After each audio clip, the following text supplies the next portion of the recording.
So the day is here. Xbox is now officially testing ads in gaming. Okay? Xbox insiders can now stream games from their libraries for free in ad-supported streaming sessions starting today. Holy shit, what a dystopian world, guys. I've had talks about this with friends before, but mostly as a joke, right? Like, how far do we allow these big companies to push us as gamers before we start having to push back? You know, this won't just be a billboard in your game with like a Nissan on it. This won't just be driving down the road and seeing a Coca-Cola vending machine in GTA or wearing Nikes in Madden. This is actual streaming ads like you were watching Netflix, like paying a cheap version of Netflix and paying for the subscription price. Keep in mind, as of right now, the free streaming sessions are limited to games you already own, and sessions are capped at 1 hour. So not only will you be having to purchase these games, but then your sessions will be capped to 1 hour. So keep in mind, it is still in testing, so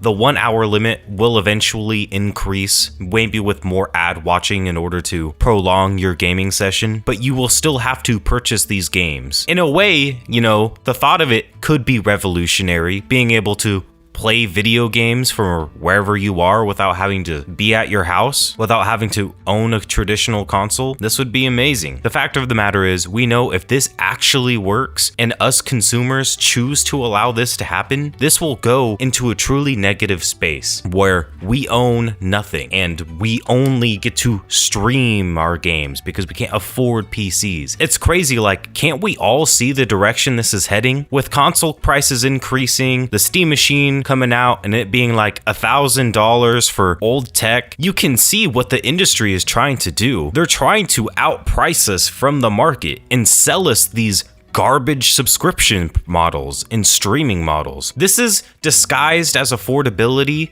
but in reality, it's a way to get us comfortable with not owning devices to play video games and instead just being a corporate shill and paying a subscription and being limited to only a couple of hours and watching ads. In 10 years from now, your kids might not be able to experience what gaming was like for us, for our generation. They might legitimately be streaming their games. You also, as far as I see now, it's only $9.99, okay? So it's not super overpriced yet.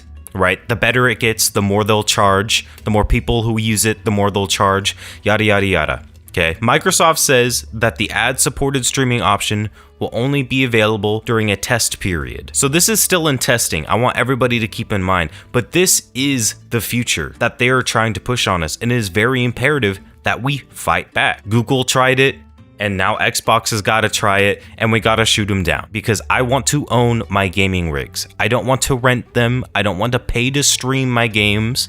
I want my own fucking desk, and I want my own PC on my desk. I do not want to be paying a subscription, and neither should you.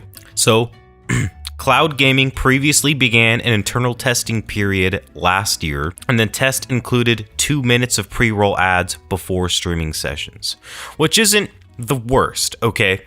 Like, if you were to go pay for TV right now, to pay for cable, and you were to try to watch a movie, like a 2.5 hour movie, you'd probably be watching like 30 minutes of ads. So as it is, it's not as predatory as it could be. However, they are selling to a niche market. We have to keep in mind, the moment they get a little bit of motion, I talked about this just a second ago, the moment there is any amount of motion for their streaming service, you can bet your ass they're going to be charging triple the price, and we'll be paying like cable prices for our games. And I wouldn't even be surprised if we can't own our games in any capacity, and instead we rent them and pay monthly subscriptions. Like, we don't even pay for the lease that we currently pay for to play our games. Last year, Microsoft also increased Game Pass prices, but added unlimited cloud gaming to its lowest priced Game Pass Essential subscription. Don't forget about any of that, which also costed $10 per month. I already have mixed feelings with Game Pass. You know, I think Game Pass is bad for developers. It's bad for Microsoft and their two stuck in their ways to let go of the idea of paying for subscriptions, it completely destroys game devs. And I'm calling it right now, when the new Gears of War game comes out, there's actually a good possibility that they shut down the entire studio that produced it because they don't get to make those big sales. Previously, you needed a Game Pass Ultimate subscription for cloud gaming. Microsoft says the goal of its current test for ad-supported streaming is to further expand affordable ways to play Xbox games. I see through that shit. This is not to increase affordable options. This is to get us comfortable with not owning our devices for gaming. If I wanted affordable, I would pick any other hobby. The problem is the AI space is taking all of our limited chips that we need for our gaming devices, for our TVs, for our cars, are in limited supply, and they're even more in limited supply with the AI boom. Consumers are a very small chunk of the profit that these tech spheres are actually making, so we're thought about last. This would be the future of us getting the crumbs, getting the ass end of the stick, paying for a streaming service to play our games. Get the fuck out of here with that. I don't want to live in a reality where I'm paying for an ad tier service to play the newest GTA 6, paying for an ad service to play Expedition 33 or whatever the hell I'm playing. This world already has too many subscriptions in it, and gaming is not going to become another one of them. Anyway, y'all, leave a like if you liked the video, comment, subscribe. I'll catch you in the next one.